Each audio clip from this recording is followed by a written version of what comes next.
আমি সঙ্গীতা। আমি আজকে আপনাদের বিনা তেলে আলু পোস্ত রান্না করে দেখাবো, যেটা খেতে খুবই সুন্দর হয়। আর আপনি রান্নার পর খেয়ে দেখবেন, বুঝতেই পারবেন না যে এটা তেল দিয়ে তৈরি করা নয়।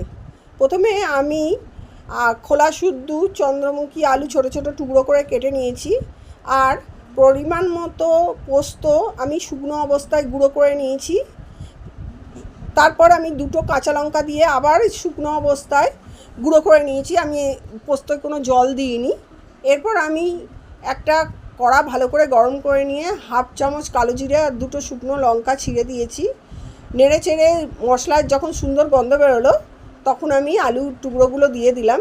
এবার আলুগুলো যখন ভাজা ভাজা হলো, তখন তাতে পরিমাণ মতো জল আর নুন দিয়ে চাপা দিয়ে দিলাম, আলুটা সেদ্ধ হবে।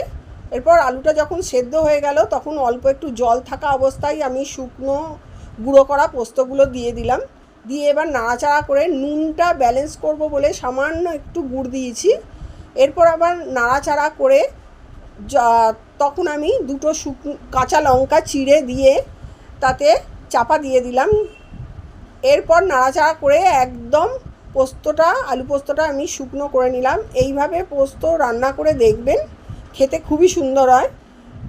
রান্না করে আমায় অতি অবশ্যই জানাবেন।